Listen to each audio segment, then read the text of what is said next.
Hello, America. I was going to spend some time today outlining where I stand on some of the issues that are affecting our country. So the way we're going to do this is we're going to basically bring up an issue. I'll talk for 2 minutes, and then we'll do Q&A on it, okay? That sound good? Oh, the counter-argument. Damn leftist media. Actually,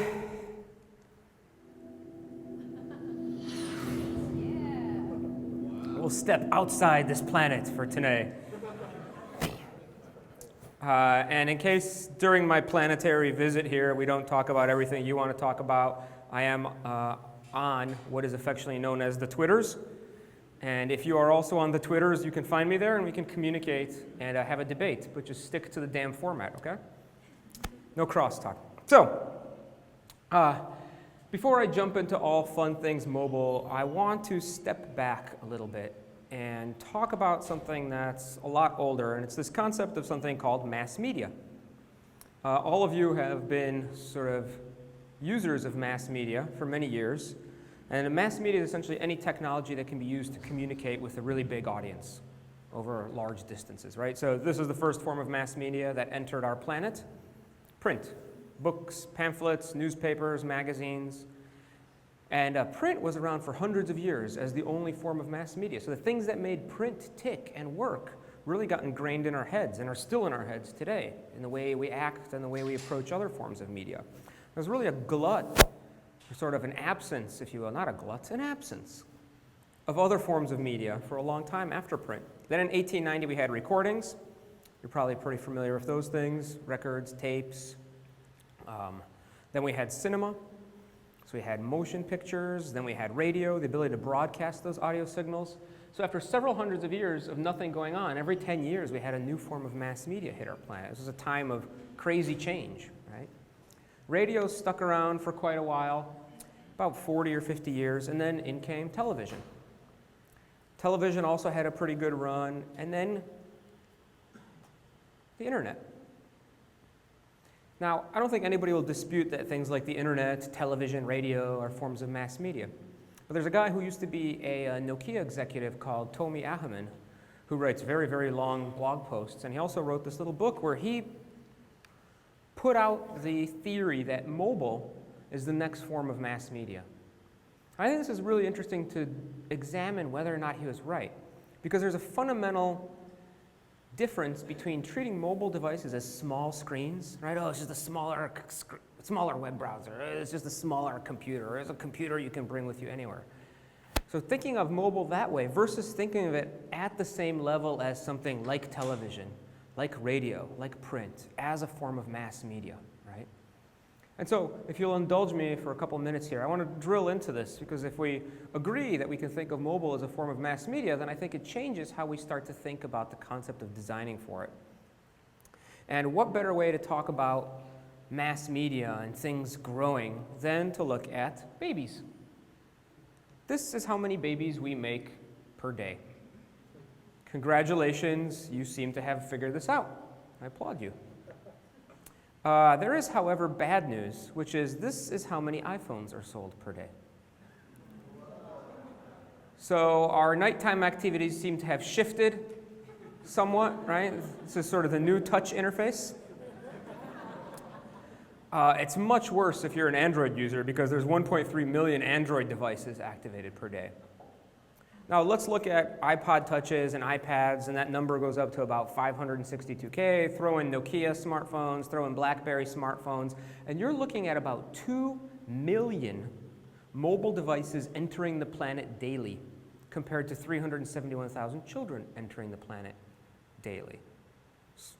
Think about that for a second. Remember our former governor who starred in a movie called Terminator? I think it started in a very similar manner. So this is pretty extraordinary. And if you think about, what makes something a mass media, something that can communicate to lots of people, where scale is one thing, right? There's got to be a lot of it so that you can actually communicate on a massive scale. The other interesting thing to look at is what's the impact of these things coming out and coming at us so quickly? If we look at how long it took a technology to hit mass market adoption, and here I'm going to look at the United States. And the way I'm defining mass market adoption is 40% of people, sort of consumers in the US, have one, right? Once you hit 40% adoption in technology, it's a mass market product. It took the telephone about 40 years. It's off my chart. It's probably like over at that, halfway to that pole or so, right? 40 years. That means if you're a telegraph company, you got 40 years to figure out your telephone strategy. You can take your time, just do all the tapping you need to get those wire tap decks or whatever they used back then to communicate in corporate environments together. Electricity in the computer took about 15 years. It was pretty fast, but you'd assume everybody would want electricity like now, right? Radio, mobile phone, internet, getting closer to 5 years. And the fastest technology ever to hit mass market penetration in the United States is our friend, the smartphone. Right? It took about 3 years. So contrast what happened with the telephone. Remember, if you're the telegraph company, you got 40 years to figure out WTF phone. If you are an internet company or a computer company or a mobile phone company, you have 3 years to figure out WTF smartphone. And as you can see with the disruption that's happening in this space, many companies are struggling to figure that out, right? It's happening really, really fast. And the other thing that is interesting in terms of what this proliferation of devices that's hitting mass market penetration quickly is looking at what it's actually doing to what we know as personal computers, right? Personal computers, the things that people use in their day-to-day lives to essentially get stuff done now, right? The internet, the computer, you can pretty much do anything you like on it. When the personal computer sort of came out, there was a bunch of companies trying to figure out what is it going to be. You had companies like Atari, Commodore, Amiga, remember these guys, right? And as with any technology, what usually happens is these early guys shake out and one or two folks remain. So Microsoft glory days, Apple hanging on by a thread, right? But what happened in the past 3 or so years is so remarkable that we should zoom in on it a little bit. That is Android, that is iOS, taking this kind of bite out of the personal computing market. That's because people aren't using these phones as just black rectangles to make phone calls on. They're doing all the things that they used to do on personal computers. They're buying things, they're talking on email, they're taking photographs, right? The most popular camera on Flickr is the iPhone 4S. The second most popular camera on Flickr is the iPhone 4. Go figure.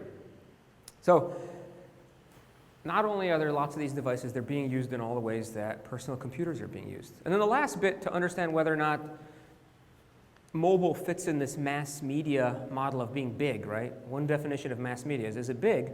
Can we broadcast out to it? We got about 6 billion mobile connections today, 10 billion coming really quickly. By the end of this year, and this is data coming from Cisco, who makes all those switches that flick things around on the internets, right?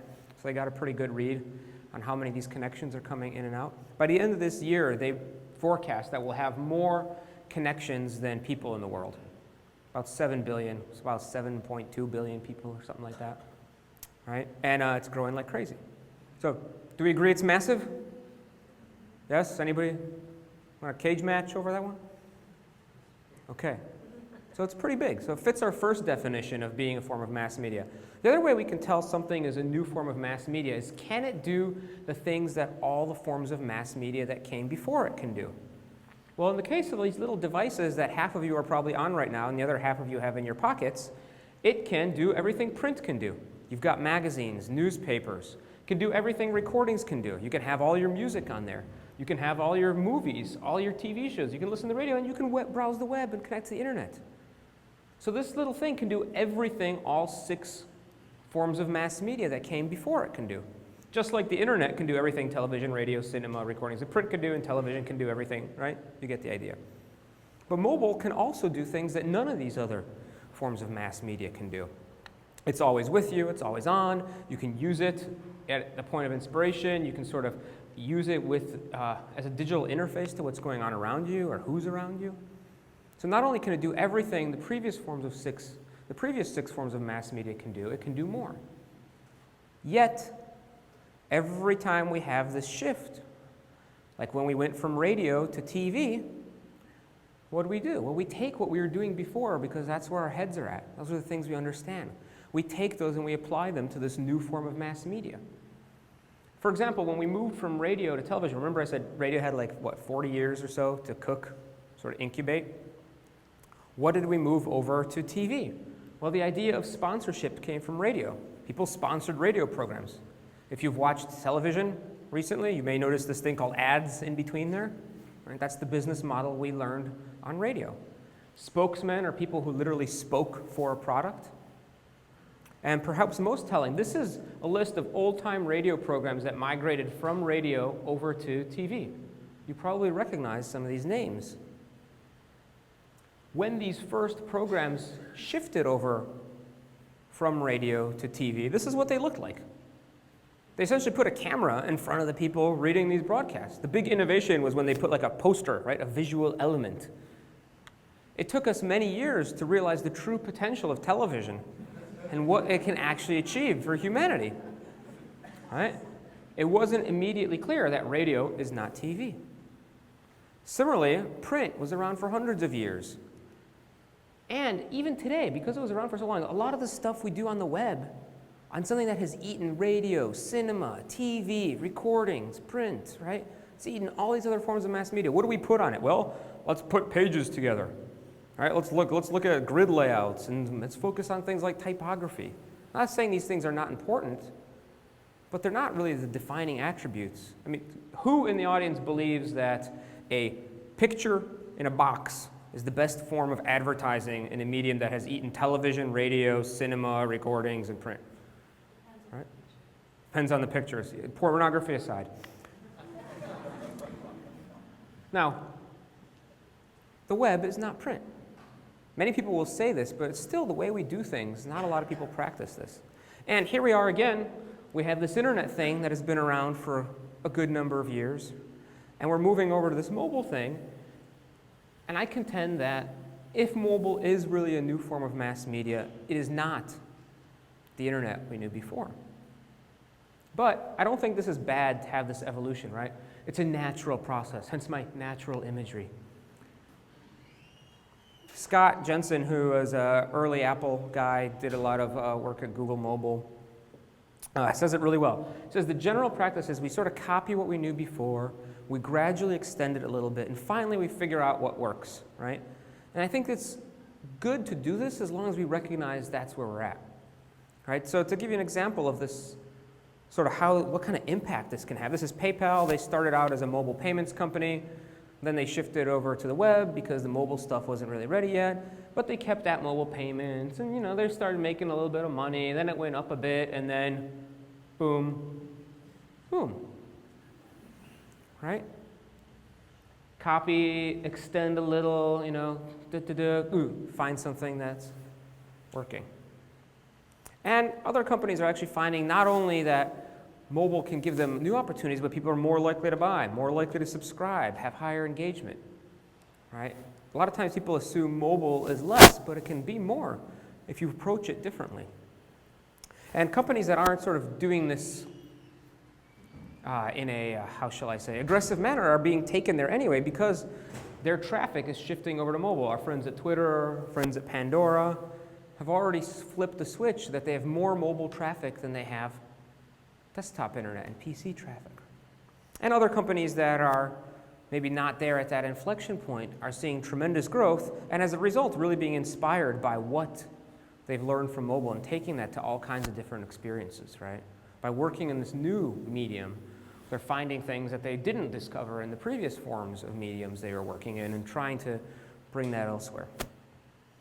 So what I want to do with this sort of context, right, behind us is I want to look at what have we been doing in the previous form of mass media, the internet. What are the things that we've been doing on the desktop web for desktop software?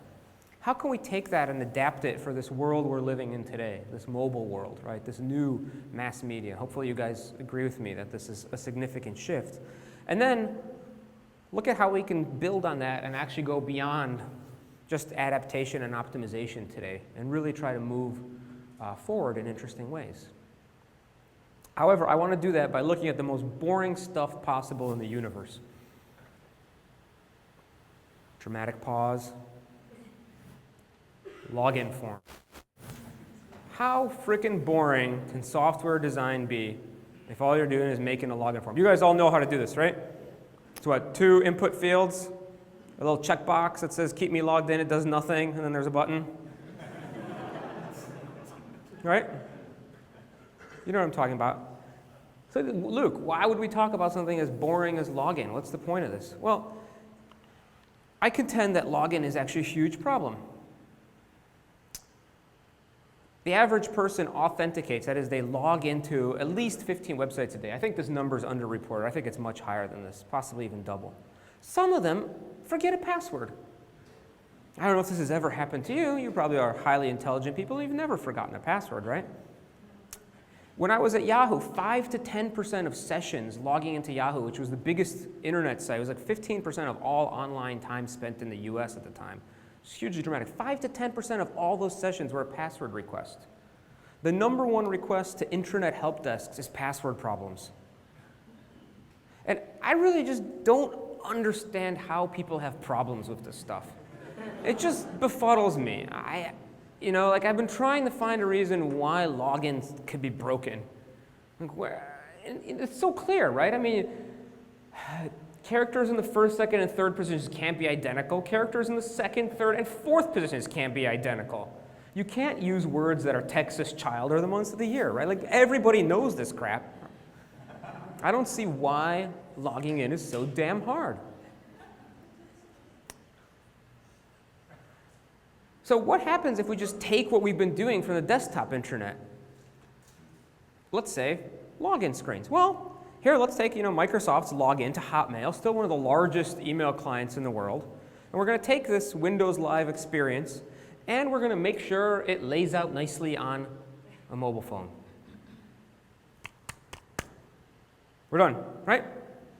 Well, no, all the problems we have that I just articulated from the desktop internet are now on a small screen. And they're probably worse because you're using fat fingers to try and type things in. The screen is small. There's all kinds of stuff going on around you. Right? It's probably gotten worse. And if we just made sure things lay out okay, maybe it would be not too bad. But instead, this is what happens. This is eBay. They have a login screen for the desktop, and they have a mobile web experience. And there's something that they chose not to put on here. And even when I try to log in, they don't allow me to figure out what my password is because they've removed this I forgot my user ID or password feature. Nobody on mobile will do that. It's too small. Why would anybody try to recover their password on mobile? The screen is small. Forget it. Now, I had the fortune of talking to a very large e-commerce site who was in this position. They had a mobile web experience where they did not have the ability for people to get help logging in. There was no, I forgot my password sort of help. And I talked to them, and I kind of asked them about this, and they shared with me the percent of customer service calls related to login on mobile. How many people were called? What percent of people were getting on the phone or typing in to customer support to get help logging in? What percent of their total customer service volume was related to this issue? I ask you, intelligent people of San Francisco, to give me an idea. 15%. 50%. None percent. None is technically not a percent, ma'am, but thank you. Anybody want to go bigger than 50? 90. Thank you, gentlemen over there. 90% of all their customer service inquiries were related to login issues. We won't say who did that, but I will point out that eBay recently updated their sites to include I forgot my user ID and password. You can say, yeah, eBay, they're like the 90s internet, right? They don't have this mobile thing figured out at all. So let's look at a more modern Web 2.0 company like LinkedIn. LinkedIn's got this awesome touch experience, right?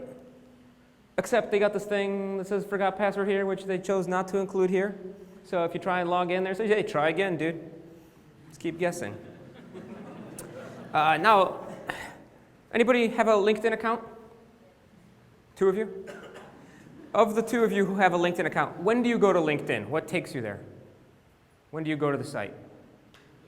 Email. You get an email, right? Somebody invites you, you see the email, and you're going to go there. Okay, of you who get invites through email to LinkedIn, how many of you check your email on a mobile device? The same two, okay. So let's assume this is really popular, and I would contend that this is actually the most popular way to get into LinkedIn. You get an email, you go to LinkedIn, right? Somebody wants to connect with you. So you'd think they give a crap about this. Worldwide, 36% of people now check their email on mobile devices. It's the most popular way of getting in the site, so obviously they've spent some time thinking about this flow, right? Here I am, I get an email. Tim would like to connect. Great, Tim, let's connect. So I am going to hit that accept button, and then I get this. I already have the app. What do I do? I already have the app. What do I do? You say, no thanks. You have to, right? You can't. You have no other choice. So you hit, no thanks. Okay? Then you get this. Because they're doing this cool client-side empty body tag, and they basically load through JavaScript all the web page that renders all client-side template thing. Awesome, right? 20-second wait with a spinning ball. So that's awesome. Go technology. And then you go in and you type in your damn email, and it says, sorry, please try again. Because who knows your password? And there's no way to recover it.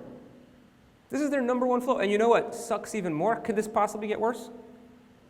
Yes. You know how it could get possibly worse? I can't even read the damn thing.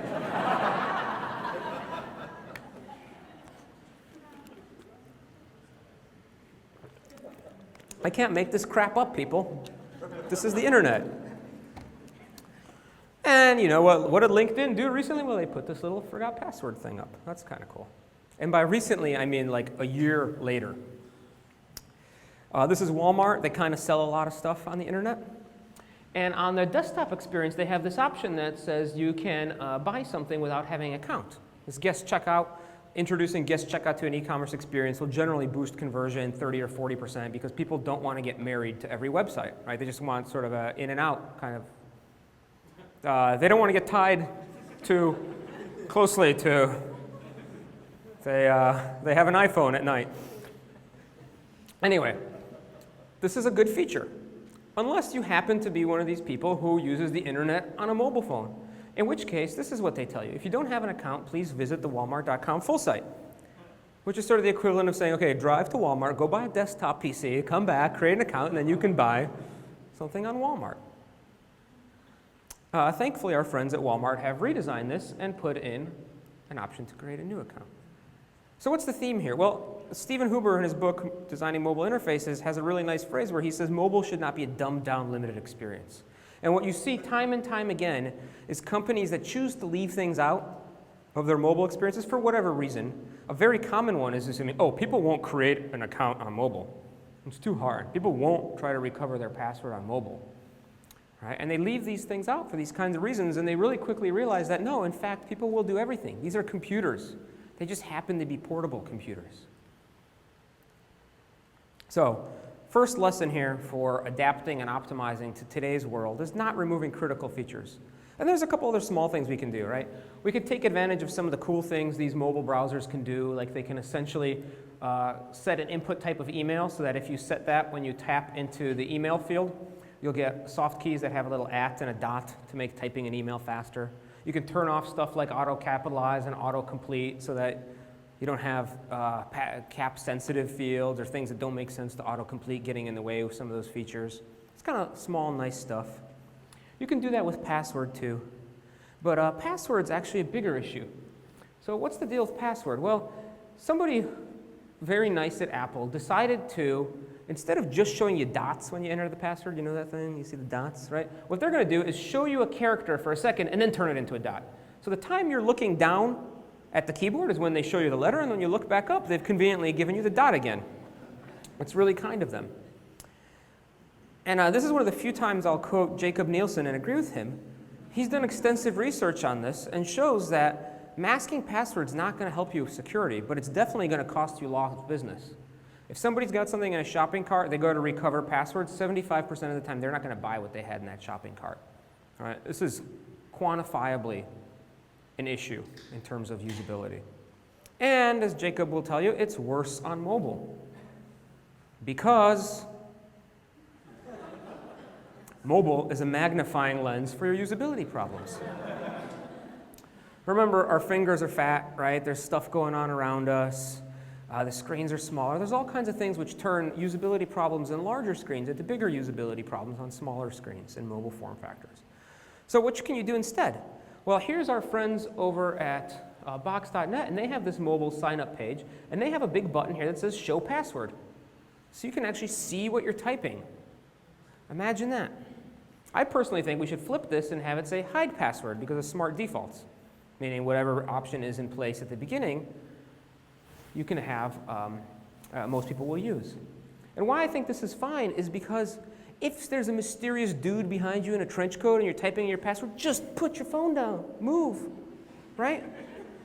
Here's the other thing. If somebody's got, and the other scenario here is, oh, well, somebody could have a camera pointed at your phone. Yeah, well, you know what? You got this big damn keyboard that you're typing things in on that you can actually map finger gestures to, and when you type on it, it makes the letters bigger. So what do you think you're going to get the password from? The tiny little dots there or the actual keyboard that's on here? Right? It's sort of a nonsensical thing when you actually start to think about it. Companies that have lots of people logging in, like the Facebooks, have figured out this is an issue on mobile. And so what happens on Facebook's mobile login screen is when you try to log in, they'll actually come back and say, hey, their password was incorrect. We're going to show it to you in plain text right now so you can actually see what you were doing. Don't worry, it's still secure. Mellow out, dude. Or you can say, well, just send me a message. You tap that, they say enter an email or a phone number, then they send you a link. You tap that link once and you're in. All right, so they're taking this issue of getting into their service on mobile very, very seriously, and they're adapting and trying to optimize and move beyond these standard interfaces. We can always use things like input masks. So for example, if you're logging into the now extinct MobileMe service, you have to log in with an @me.com email. And so what they do is they put in this input mask, which is always going to keep the @me.com visible. And as you start typing, right, it stays there. If you hit an @ it just ignores it. And as you enter things, it sort of helps you by not having you have to enter that @me.com. Twitter does something similar in their mobile experience. You log in with your username, which starts with an @. So they use an input mask to keep that @ there permanently. And as you start typing in, you don't have to go hit shift, find the @ symbol. You just start typing characters, right? All these things are small things that help you manage errors. Quora goes a little bit further in their mobile experience. If you try to log in with an email it doesn't recognize, right away they're going to say, hey, there's no account here. You sure this is the email you're using? So don't even bother getting to the password field and hitting the button. We're going to prevent you from making an error right up front. They do something a bit more interesting, in my opinion, because by default they have this option checked. Let me log in without a password. And so when you log in the first time with an email address and password, the second time you come in, all you have is this little picture. And you just tap on it to log in. Now you can X that out and go back to the login form or turn that off, but no username, no password, no button. You just tap your picture and you've logged in. This is why this login with Twitter, login with Facebook stuff is so darn popular these days. There's 910 million Facebook users, 50% of them are logged in right damn now. And half of them use Facebook on third-party sites. Yes. You use their API to enable login on your service. You hit their server, comes back, says this guy's logged in, lets you in. If you're not logged into Facebook at the time, you have to log into Facebook. This, however, introduces new issues, which is before we didn't know which email address we used to sign up for a service, right? Now, did we use Facebook, Twitter, email 1, email 2? How do we create the damn account? So while we're solving some problems by giving people just this one-click access, we're creating new ones. When we did our little startup last year, this is what the sign-in screen looked like. You enter either your name or email address, you type that in, and you basically do a search for yourself, hit that button, and then you can see all the different ways you can log in, and you're in. Vote is in, which is Jason Pattori, who's an original designer of Mint's site, has applied a similar pattern. And basically here you start entering your name. It does a search. You find yourself. And in this case, I find that I can log in with Twitter. Is that showing you all the users? Now let's address the two most common questions that come up from here. Isn't this a security issue, showing all the users in this type ahead? There's this thing called Google, where I can go and search for any public web page that's out there. And in fact, it's more efficient because they have an API that I can hit very more. right? So if you have public profile pages, there's no additional exposure to anything that's not already public and searchable through a search engine. The other question that comes up is, what do you do about duplicates? Well, you show their picture, show their name, and you can allow them to enter an email address instead. Right? If you have hidden accounts, aka there's no public profile pages, you probably don't want to surface the names of people in your service. But if you're doing things like multiple social logins, chances are you're building something that has public profile pages. So how would this work on mobile? Well, let's see what Vodafone did. Turns out they didn't do anything, and it kind of sucks. So what actually works better on mobile still, and you see many people using this, is just using the buttons and giving you a tap in. Since mobile devices, you're generally not changing browsers so much, you can just log people in, bury the log out button, and not deal with this issue. And with people changing devices more frequently, this is where this feature actually comes into play.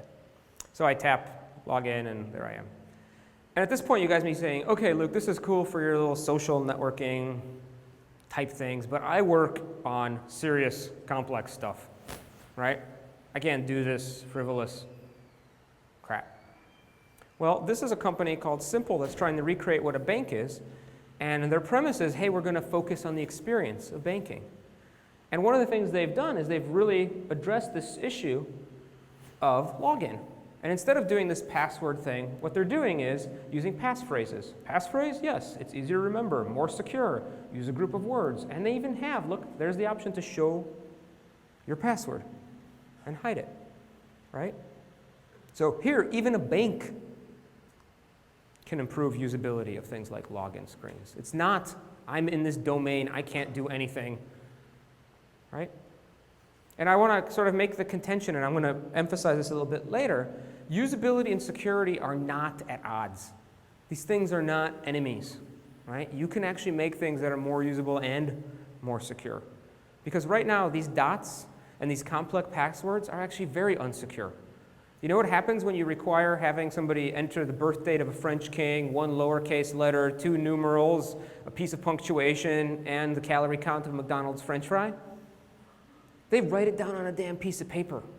They tape it on their monitor. They put it in a plain text file on their computer because they can't remember it, right? It's actually the least secure situation. We'll rant again about this again. As you can tell, this is sort of a issue for me. But let's put all this stuff together, and what can we do to sort of optimize and adapt the login form for today? Well, one, we're not going to remove critical features, so we're going to give people the ability to get help. Can't remember your password, can't remember your login, we'll maintain that. We're going to use these input types and attributes, autocomplete, autocorrect off, input type email. We'll actually show the password by default, let people hide it. And we're going to save passwords, plus be flexible, right? You can use your email or your full name, or you can use your username or email, wherever you feel most comfortable with, right? We're going to be flexible. And when you see this in action, here's our lowly sign-in form. I'm going to enter an email address. We don't recognize it, so right away we can say, hey, we don't know that. Are you new here? Stop people from going any further. If they enter an email that we recognize, we can sort of visually reinforce they're on the right track, give them a picture, give them their name, whatever you want to do. By default, we show their password. If they want to make things hard on themselves, or they have a situation where somebody's peeking over their shoulder and they want to be more secure, let them hide it, right? That's fine, but by default, we give them the easy way out. Then remember me is checked by default, so the next time somebody comes to this form, it looks like that. One tap. Notice I've sort of made that X bigger because we have big fingers, and frankly the Quora thing is just way too damn small for any sort of touch UI. And so now, again, you can sort of turn this off if you want, or you can hit once and log right in. And I've been talking about doing this for mobile devices, right? But there's no reason a lot of this sort of vigilance for login can't help us on desktop, laptop, tablet, and God knows what else is coming next in the future. And speaking of God knows what's coming next in the future, let's look at some ways we can sort of move beyond just adaptation and optimization and really just rethink this whole login thing for the new type of medium we now have in front of us. There's a couple techniques here. Here's one, which is I'm just going to have one button, and when somebody taps on it, since this is a phone, I'm going to send an SMS message in the background, and I'm going to subscribe to SMS messages coming back, and I'm just going to validate that this person has control over this phone. Right? We do this all the time today with email addresses. We validate somebody's in control of an email address. Generally, phone numbers are deemed a little bit more secure than just an email address, which can be more easily spoofed. Problem is, you could do this 7 years ago in WAP. Today on the web, you can't. There's a W3 standard that's kind of doing this. There's this Bondi standard that's trying to do this, and you can't really implement this.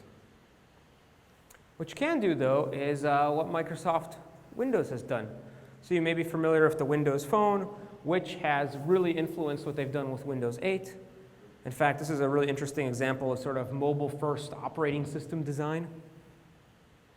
And both of these things are touch interfaces. And here's how you log into your machine in Windows 8. They have this feature called a picture password. And the way picture password works is you pick a picture, maybe of your family or something like this, and what you do is you make a series of marks. So you can draw kind of a circle, you can make a line, you just have to create 3 gestures, and then you can do taps as well, and that becomes your picture password. Next time you want to log into your computer, you can just sort of slide this intro screen up, and there's the picture of your family. And in order to log in, what you're going to do is you will basically circle the father-in-law, connect the 2 sisters, and tap the mother-in-law in the nose, and you're in.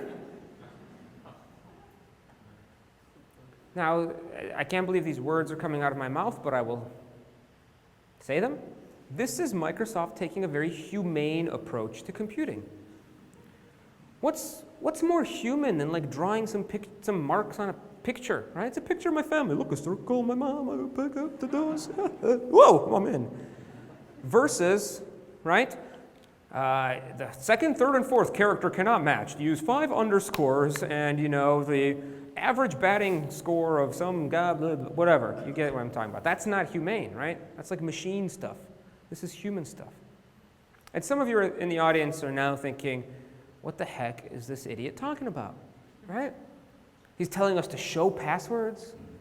He's telling us, you know, don't use these passwords. Like, he's totally compromising all security that we so desperately need. But remember my point earlier that usability and security are not necessarily at odds with each other. And let's look at this with the Microsoft example. Anybody have a PIN on their bank account? How many numbers is it? 4? 5? Okay, 4, 5, that's generally right. One of the ways to gauge the security of a login system is to see how many permutations it can have, so you can sort of handle brute force attacks, right? So for your bank, there's about 10,000 or maybe 100,000 combinations to try in order to test them all. If you move to alphanumerical characters, you significantly increase your resilience against brute force attacks. If you do the kind of things that we do on the web, you know, you have a minimum amount, you can use numbers or letters, you can really bump that up. Here's how Microsoft's multi-gesture system fares against brute force attacks.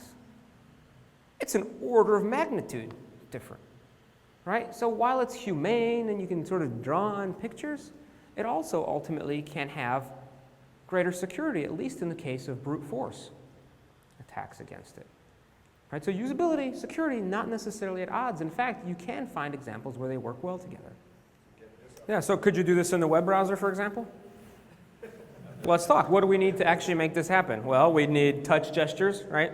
Sort of be able to recognize where a touch gesture is happening. We need the ability to have images. So any mobile browser right now that has a basic touch gestures can tell you when the touch starts, touch move, touch ends, so you can kind of detect gestures.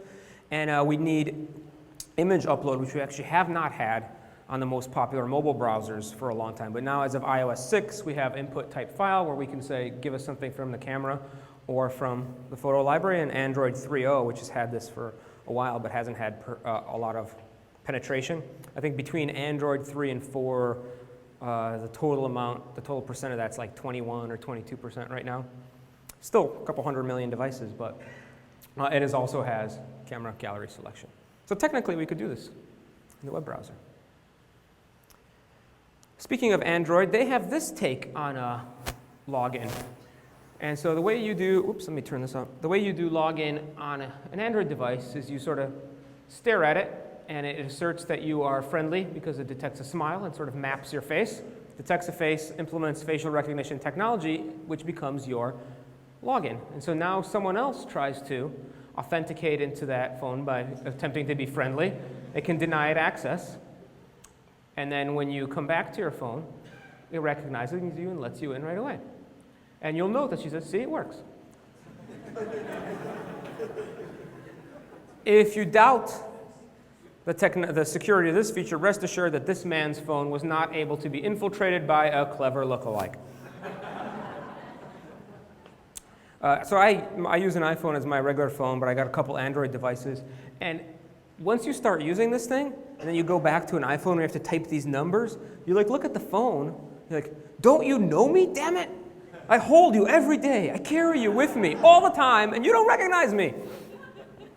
It's like stepping backwards 5 years in time, right? Could you do this in the web browser? Well, for that, you'd need something like Get User Media API, which gives you sort of a local multimedia stream, which, by the way, is now in the stable release of Chrome. I think that's Chrome 21. It's in Opera Mobile and Opera, and it's in Firefox Nightlies. So you essentially grab a webcam stream, start doing processing on it, and do facial detection first, and then facial recognition algorithms second on the back end, and ta-da, you're in. So we could start doing some of this kind of stuff, even on the web. This is exciting. In Japan, there was this sorry, it was not a hurricane. It was an earthquake, which led to a tsunami, but equally devastating effects. And what happened was a lot of people got left without any kind of identification, including their cash cards. So one of the banks came up with this advertising campaign to help these people out, which is you are the cash card, right? And they sort of use biometrics to allow you to gain access. A lot of actual ATMs in Japan use this right now to allow you access into your bank. Now, could we use this on mobile? Well, there's no reason we can't interpret not only which finger is down, but combinations of fingers as well.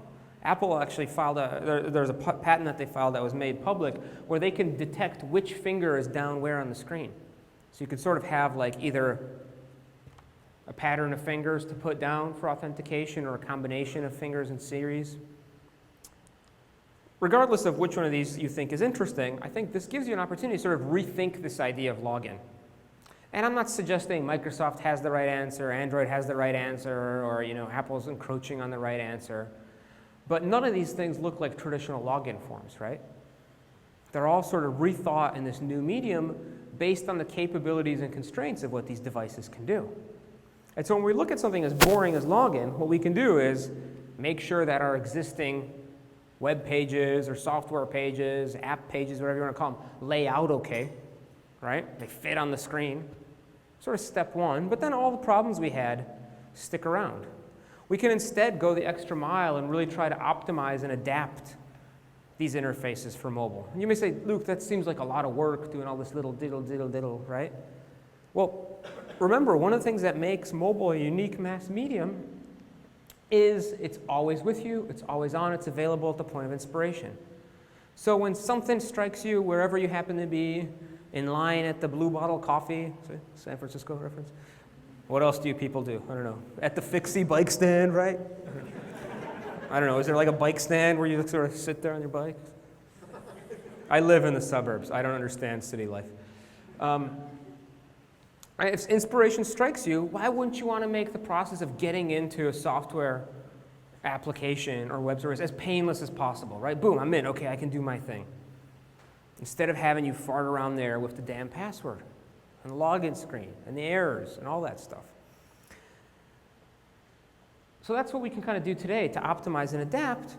But looking forward, I think we can do a lot more, right? And if all we're doing is focusing on layout and making sure things fit on smaller screens, we may miss out on a lot of bigger opportunities.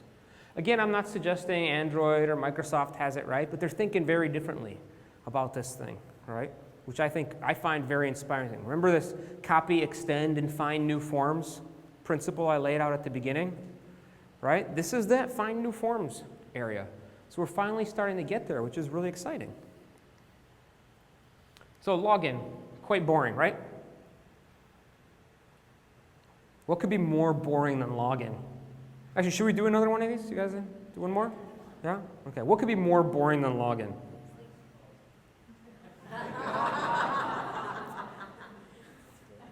Presidential debate? Sorry, what?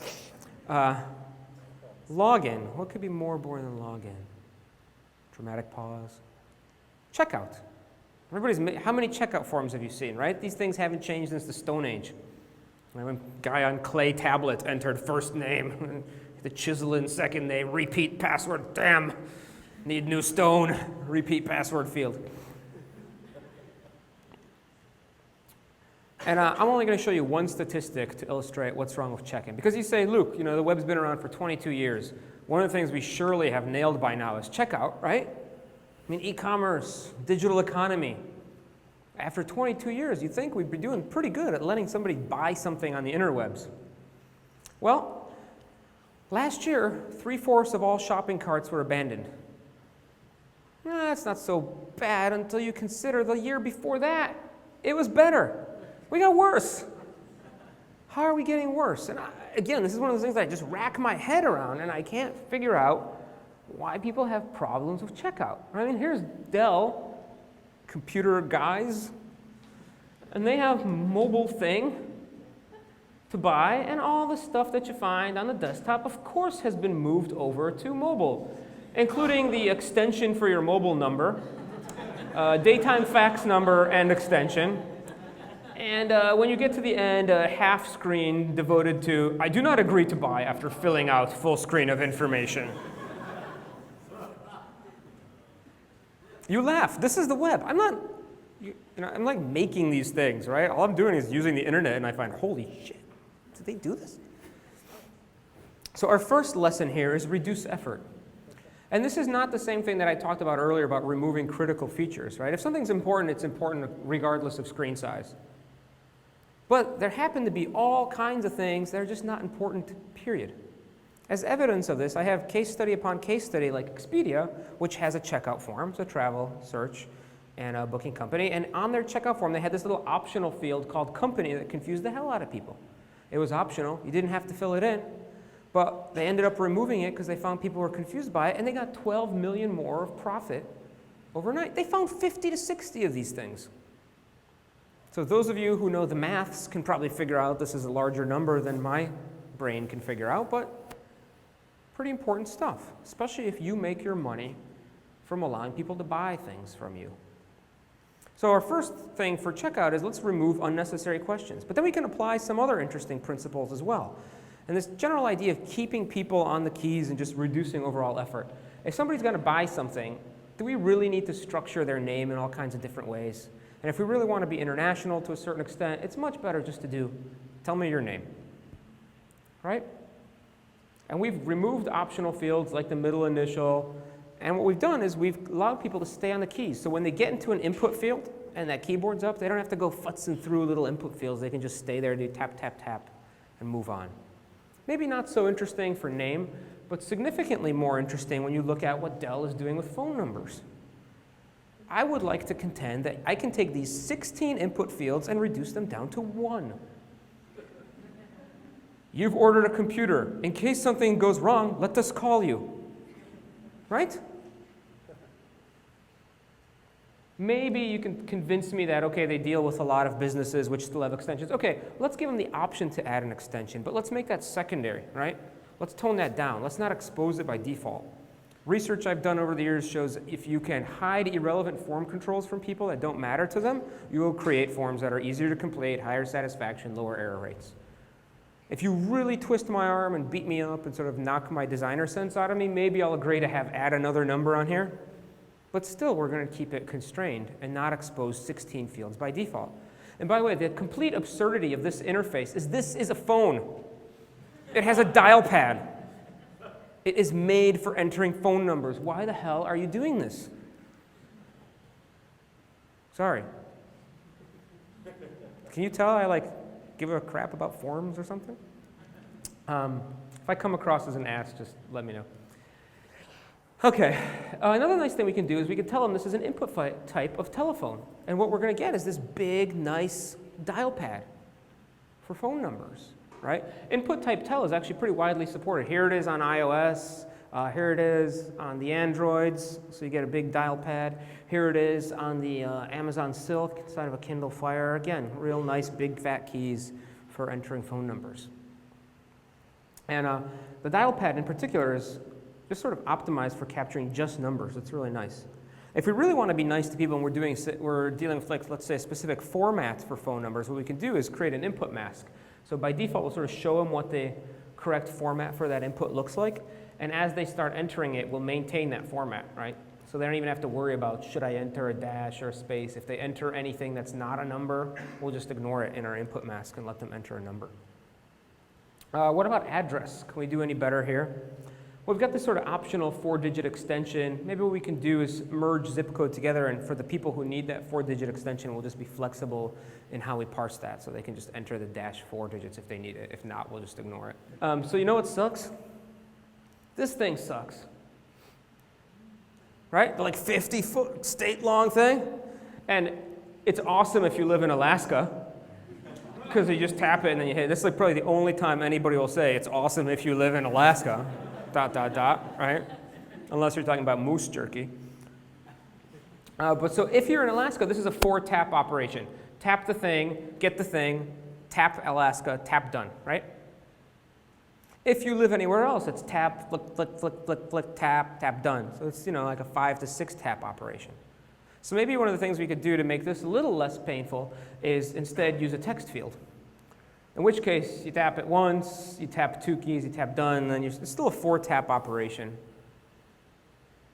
So to address the lady's question, and then I'll come to your question, what if we just do enter your zip code, right? And from which we're going to infer state and city. Because you can get, in the US at least, you can get the city and state. By the way, this differs internationally. Some places you can enter a postal code and get like everything for people. Other places it's not such a big deal. Or it's not as robust. But anyway, here in the US, if we enter a zip code, we can get a city and state back. Unfortunately, sometimes we get more than one city or state back. So we'll use our friend dial pad here. We'll enter a bunch of numbers. And we'll come back with what? A drop-down menu of the options. Because you could have up to 2 or 3. Well, do we really want to use a drop-down here? Remember, you tap it, you find it, you tap it again. What if instead we use a stepper? Like this. And most it's going to have 2 or 3 values. So here, from a touch perspective, you just can tap this thing up or down to shift between these 2 or 3 values.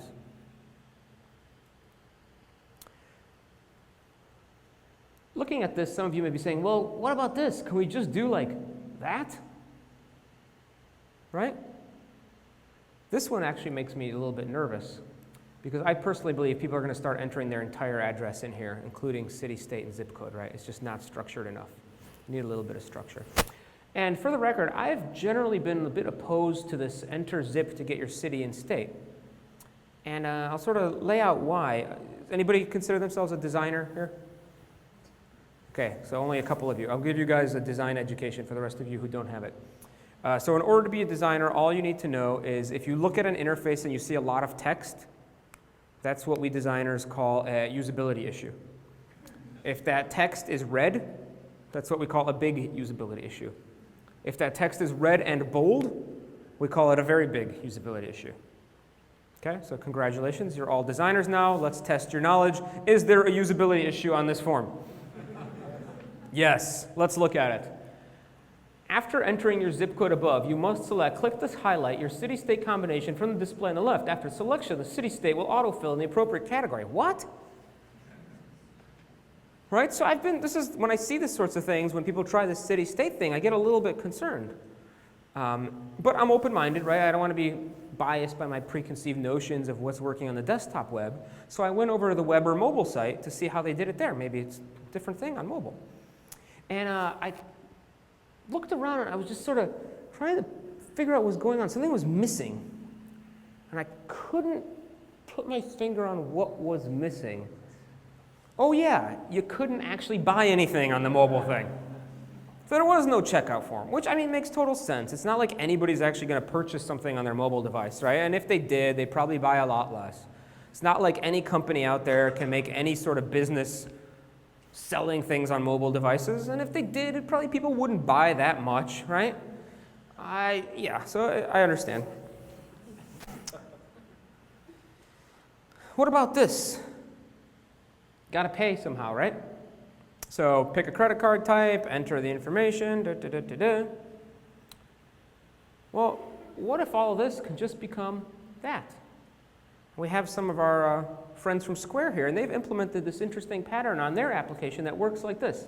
Essentially, you can set this to an input type of number, but if you do that, you're going to get this sort of wonky numeric keypad with all these dashes and squiggles and scratches. What I really want is what happened when I set it to input type of tell, because I got these big numbers, right? That's pretty cool. Well, it turns out, at least on the web, what you can do is sort of use an HTML5 pattern and say, hey, it's going to be text input, but I want you to use this 0 to 9 input pattern, which will trigger this big fat keyboard thing, which is really nice because now all you got is numbers.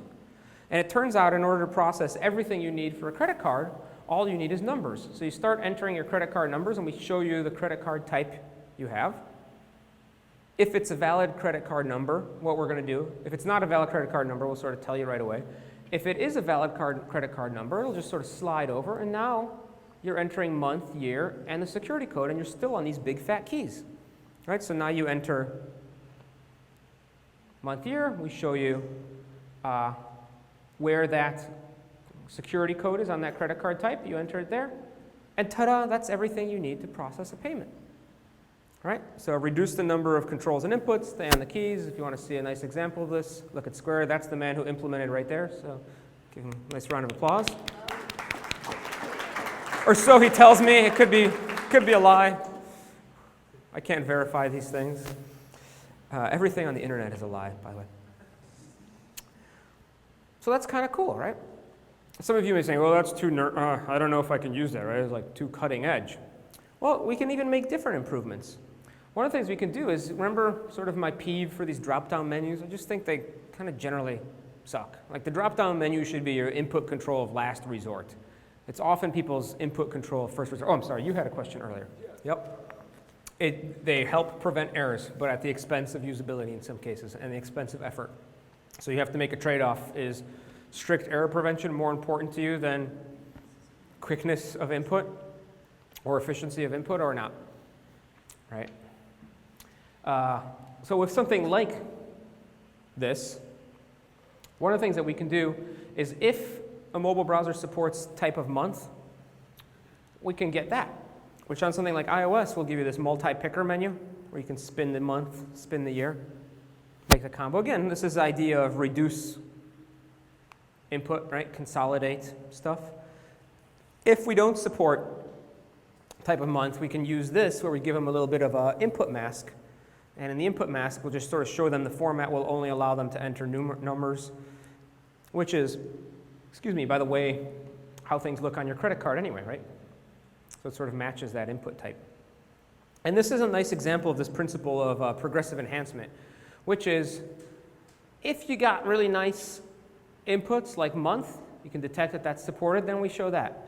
If you don't have that, but you got JavaScript, then you can use the input mask. But by default, we're going to give people the to-select menu so you have full accessibility. And what we basically do is enhance up based on the capabilities. We start with this. Can you support month? Yes. No? Let's use the JavaScript version, right? So everybody has something that works for them, but we make it as good as possible based on what you can do on your particular device. It's a sort of nice baseline for building to multiple device capabilities. What else can we do with Dell? Oh, this one's just pretty damn easy, right? Why don't we just do this? Note I don't have a checkbox. Why do I not have a checkbox? Has anybody gone through one of these forms, filled in all the information, hit submit, and then realized they missed the little checkbox that says I agree? Yeah, it happens to you all the damn time. 8 to 10% of these things have that error. And conveniently, they will remove all the sensitive fields for you, right? So you go and hit that, you missed the damn check mark. Now you got to retype your credit card, your expiration date, your CVV, your password, and whatever you entered. So we can just do this and really streamline things. Another interesting thing that's happening here is we have these sort of larger fingers, and right in between these two drop-down, two radio buttons, there's this link. It's actually much worse at the point where you decide to buy something on Dell. This is the checkout button, and it's smushed right in between the apply coupon and the click to call sales button, which kicks you out of the web browser and into the phone. So we can probably do some stuff to improve it. This is probably the most important action here. Why is it being given equal treatment to apply coupon? Now, if we take all this stuff together, and this is the thing that really has me encouraged, I think we can create checkout screens that are 2, maybe 3 input fields long. What? That's Dell's checkout form had 16 input fields just for the phone number. And I'm talking about having the whole form down to 3 fields.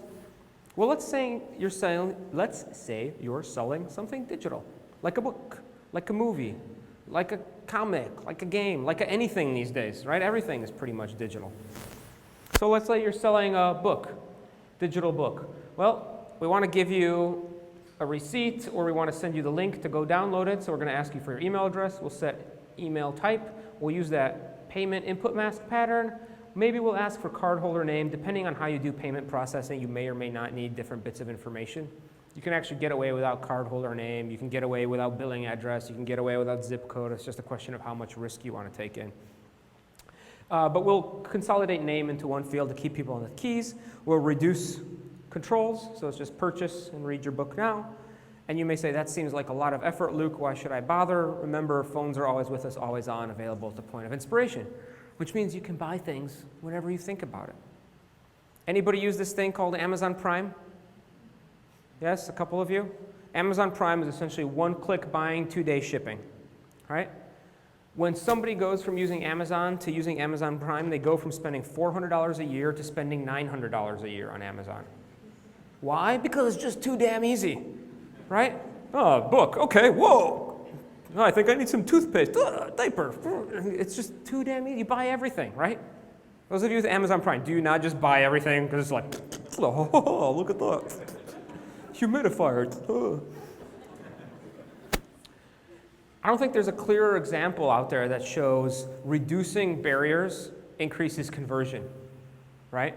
If you reduce the barrier to purchase something down to something as simple as one click, which unfortunately Amazon has a patent on, and guess who the largest licensee of that patent is? It's Apple, and they're once in the App Store and iTunes, right? They sort of have one click thing. Every time you do that, they pay Amazon something. It's that valuable that a company like Apple pays for every single transaction. So that's a lot of optimization, again, for mobile. But there's no reason we can't do this for the desktop, for the laptop, for the tablet, for God knows what's coming next, right? And speaking of God knows what's coming next, how can we improve checkout in the future? Well, maybe we could do this, hey, you got an address book on this phone, fill this information in. Well, that's okay, but now they got all these scary dialogues on this stuff, right? App wants to request full information to your address book and send it to server and anonymize, and it's really scary, sort of freaks people out. So until that gets resolved, this isn't really that interesting. What is more interesting is a feature like personal pickup from Apple. And when we look at it as a way of rethinking what checkout is, how does this work? Well, you go into the Apple Store app in the Apple App Store. You know what I'm talking about, right? The Apple Store app in the Apple App Store. And you want to buy this juicer, not that kind of juicer. And you say, you can either ship it to you or you can pick it up in the store. And when you say pick it up in the store, it'll show you stores near you. You'll use geolocation to figure that out. And you can say pick it up near me. This isn't the exciting part. The exciting part is if you do buy that and you say you're going to pick it up in the store, you walk into that store and somebody comes up to you and says, hey, Luke, here's your iPad. How the hell did they do that? Well, it turns out they have a Wi-Fi geofence perimeter that your phone, because you bought it on the phone, because you use the Apple App Store and the phone's always with you, right? They detect when you come in the store, they have little iPads or iPhones that plop you on the map and say, here's where the dude is that bought that MacBook Air. Go and give it to him. Could you do this on the web? Well, you need to run background processes for this sort of stuff. Right now, the web workers proposal doesn't have access to geolocation. Maybe it will in the future, but right now this is sort of out for the web. In Korea, there's a grocery store chain called Tesco. They are number 2. They would like to be number 1, but they don't want to be number 1 by building more grocery stores. So what they've done is they've gone to places where lots of people are, like a subway station, and they created these illuminated sort of poster boards. And they look like grocery store shelves, except they have QR codes. As a designer, I'm fascinated by how they decide there's 2 leeks and just 1 blue thingamahoo. Right, like who makes these decisions? It's not like a visual weight thing. Right? Maybe it's a paid for placement thing, or right? Do they negotiate deals for this? It's Fascinates me. But anyway, what you do is you take your phone and you say, you know, milk, milk, egg, egg, cheese, cheese, cheese, hit buy, get on the subway, 2 hours later, a truck shows up at your house with those groceries.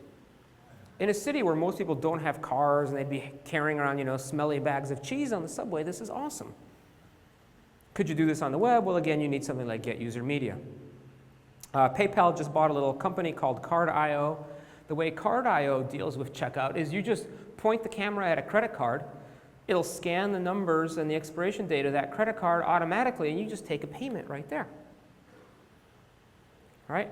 They did some experiments on this. Essentially, this is 2x faster registration and a little bit of sales lift as well. Back to Apple for a second. They also have this feature in the Apple Store app from the Apple App Store called Easy Pay. And what Easy Pay does is you go into an Apple store, you can scan anything that doesn't have a serial number. Doesn't matter the price. I tested this out. I went in with a guy who's a product manager over on the retail team, and he was sort of showing off all the things behind the scenes at the Apple store to me. And he took like a $700 drive, scanned it. He was like, look, you can just buy this right here. So what you do is you point your camera at the barcode, you scan it, it says this is how much it costs, you say pay, you enter your password, sign in, and you walk out. That's it. You just bought it, right? eBay bought Red Laser. A lot of people use barcode scans. Walgreens, 40% of their online prescriptions are now scanned from mobile. The user experience manager of Walgreens contacted me on Twitter and said, oh, that number is much higher. And then I wanted to copy his tweet and put it in here, but then he promptly deleted it because somebody told him you can't share data, which is a real damn shame. Now, let me sort of illustrate what I'm talking about here. Checkout. If we're stuck in the mass media of the past, the internet, right? This is what we do with checkout. We're basically going to take that experience we have from the desktop web, and we're going to make sure you can get through it on a small screen, and we're going to collect all the information we were collecting before, and you're going to be able to buy the mouse from Dell. And look, this one's the best. I love this. Almost finished. Bastards. It's like, stick a, ta-da, you just bought a mouse.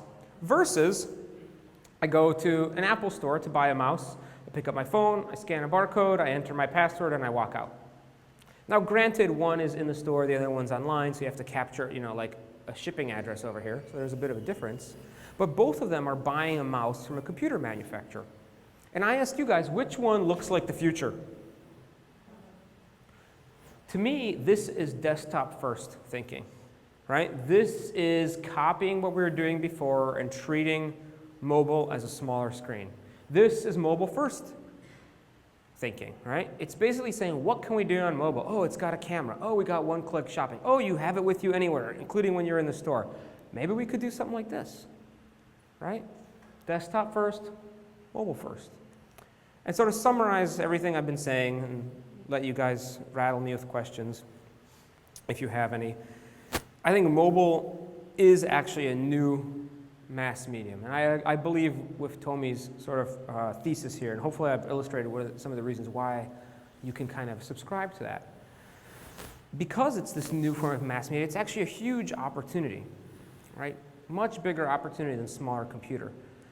Because it's different, it forces us to take all the stuff we were doing before and adapt, optimize, question stuff that we take for granted, right? We take for granted the fact that a password field is dots.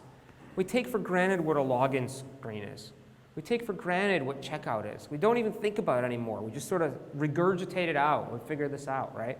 But when you actually dig behind the covers, you realize there's tons of problems with these things. Right? And again, I'm sorry if I come across as sort of presumptuous with this stuff, but these are the things that make the internet click. Getting into a website, accessing a piece of software. How does that happen? It happens through login screens. It happens every single day, millions of times, right? Buying something on the internet, making money through e-commerce. This is one of the underpinnings of what digital business is, right? So it really actually matters a damn lot, right? That's why I jump up and down and care about these little details. If you take the time to adapt and optimize your solutions in the context of mobile, right, I think that's good for all devices. If you find something that makes it faster and easier for these kinds of form factors, there's not necessarily a reason you can't apply it to larger screens or different form factors, what have you. And last but not least, because we have these new capabilities, as I sort of illustrated at the end of each section about login and checkout, this stuff moves us to the future.